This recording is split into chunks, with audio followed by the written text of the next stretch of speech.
Programming language की कितनी generations हैं, इसके बारे में हम डीप डाइव करेंगे। इसके सारे आर्किटेक्चर्स देखेंगे कि कैसे ये वर्क करते हैं।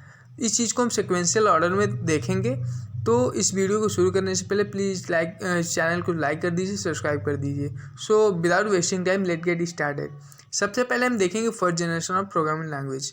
First generation of programming language जो था वो मशीनी लैंग्वेज था, जिसको हम लो लेवल लैंग्वेज भी कहते हैं। लो लेवल लैंग्वेज यानी कि बाइनरी फॉर्म, इसके बारे में हम अच्छे से बताऊंगा मैं। तो इसको एक एग्जांपल के थ्रू हम समझेंगे। जैसे मान लीजिए आप हैं, हम हैं, तो इस चीज़ को अगर सामने वाला कोई बात कर रहा है हमसे, तो इस चीज़ को हम हिंदी में अंडरस्टैंड कर पाते हैं। जैसे मान लीजिए हम हिंदी में बातें कर रहे हैं, हिंदी में वीडियो बना रहे हैं, तो इस चीज़ को आप इजीली वे में अंडरस्टैंड कर पा रहे हैं। तो सेम इट इज मशीन जो होता है वो उसको किसी डेटा को समझने, किसी मान लीजिए कोई इन्फॉर्मेशन को समझने के लिए, एक्सेस करने के लिए, अंडरस्टैंड करने के लिए उसको 0-1 के फॉर्म में डेटा को एक्सेस करता है, उसको अंडरस्टैंड करता है। ओके, तो सेम वैसे ही जिसको हम बाइनरी फॉर्म कहते हैं। बाइनरी फॉर्म यानी कि 0-1 के फॉर्म में होता है, जिसको नेगेटिव एंड पॉजिटिव नंबर भी कहते हैं हम लोग। ओके, तो इसके कुछ एडवांटेज और डिसएडवांटेज के बारे में भी देखेंगे। एडवांटेज ये था कि पहला प्रोग्रामिंग लैंग्वेज था जिसको लेडी अड्डा लवलेस ने डेवलप किया था। जनरली क्वेश्चनों में पूछा भी जाता है कि बाइनरी नंबर का डेवलप किसने किया, बाइनरी नंबर को डेवलप किसने किया, तो इसको आप लेडी अड्डा लवलेस कह सकते हैं, जिन्होंने बाइनरी नंबर को डेवलप किया था। ओके, सो इसके एडवांटेज देख लेते हैं। कि एडवांटेज ये था कि मशीन इसको इजीली वे में अंडरस्टैंड कर पाता था।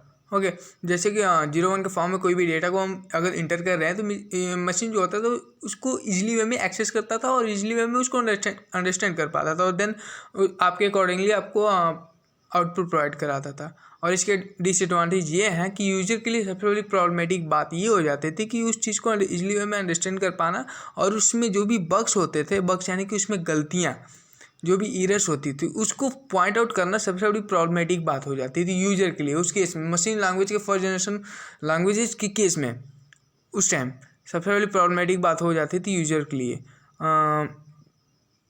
उसमें उस टाइम क्या था कि रीयूजेबिलिटी बहुत डाउन थी।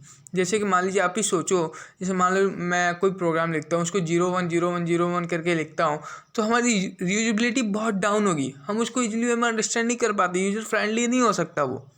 सेम वैसे ही फर्स्ट जनरेशन प्रोग्राम लैंग्वेज था। तो ऐसे ही डेवलप होती गई, बहुत सारी लैंग्वेजेज आती गई अकॉर्डिंग टू जनरेशन्स। वैसे ही सेकंड जनरेशन में क्या हुआ, थोड़ी फर्स्ट जनरेशन के अकॉर्डिंगली थोड़ा कंपैरिजन में डेवलप हुआ प्रोग्राम लैंग्वेज। तो सेकंड जनरेशन में आ गया असेंबली लैंग्वेज। असेंबली लैंग्वेज क्या था कि असेंबली लैंग्वेज कुछ जिसको हम लोग असेंबली लैंग्वेज कहते हैं, जो कि according to high level language, मैं हाई लेवल लैंग्वेज के बारे में भी बता दूंगा, लेकिन सबसे पहले हम देखेंगे कि असेंबली लैंग्वेज जो होता है वो मशीन के बहुत ही क्लोजली होता है, बहुत ही क्लोज होता है। क्लोज का क्या मतलब है कि इतना क्लोज होता है कि जैसे कि इसमें जो कंपाइलिंग टाइम होता है, जो कि जैसे मान लीजिए हम कोई प्रोग्राम रन कर रहे हैं तो बहुत ही शॉर्ट टाइम लेता है, बहुत ही कम टाइम लेता है उस चीज़ को एग्जीक्यूट करने के लिए। जैसे आप कोई प्रोग्राम राइट कर रहे हो तो उसको एग्जीक्यूट करने के लिए असेंबली लैंग्वेज में जो भी कोड लिखते थे बहुत ही कम टाइम लेता था उस चीज़ को एग्जीक्यूट करने में।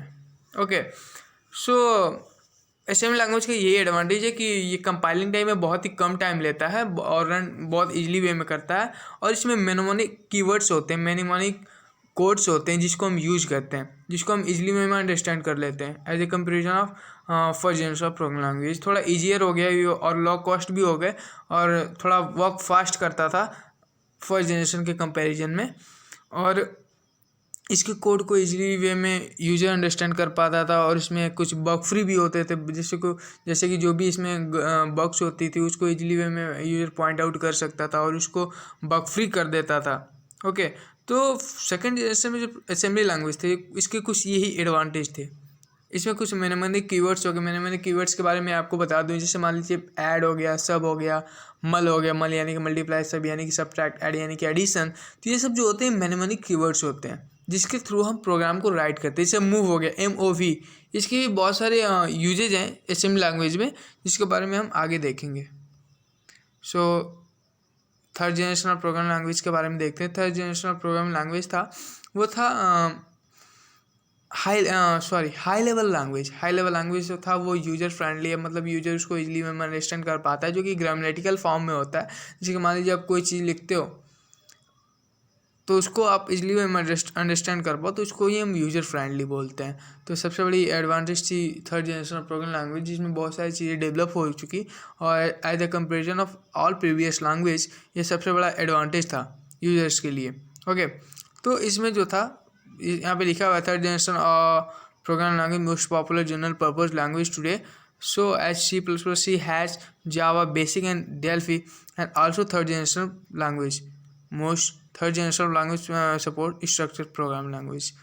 इसमें बहुत सारी प्रोग्रामिंग लैंग्वेज थी जो राइट की गई in the based of third generation of programming language. ऐसे फोर्थ जनरेशन आया, फोर्थ जनरेशन में क्या था कि सेम वैसे ही था, कुछ चीज़ें और डेवलप होती गई, वही फोर्थ जनरेशन प्रोग्राम लैंग्वेज है। फिफ्थ जनरेशन प्रोग्राम लैंग्वेज और सारी डेवलप होती गई, इस चीज़ को आप देखिएगा। तो मोस्टली केस में क्या है कि हमको हाई लेवल लैंग्वेज में ही जो जितनी भी कोड्स हम लोग राइट करते हैं फिलहाल की जनरेशन ऑफ प्रोग्रामिंग लैंग्वेज में, जैसे मान लीजिए C हो गया, C++ हो गया, and etcetera all the programming language, जो कि हम लोग हाई लेवल लैंग्वेज की मदद से प्रोग्राम लिखते हैं। तो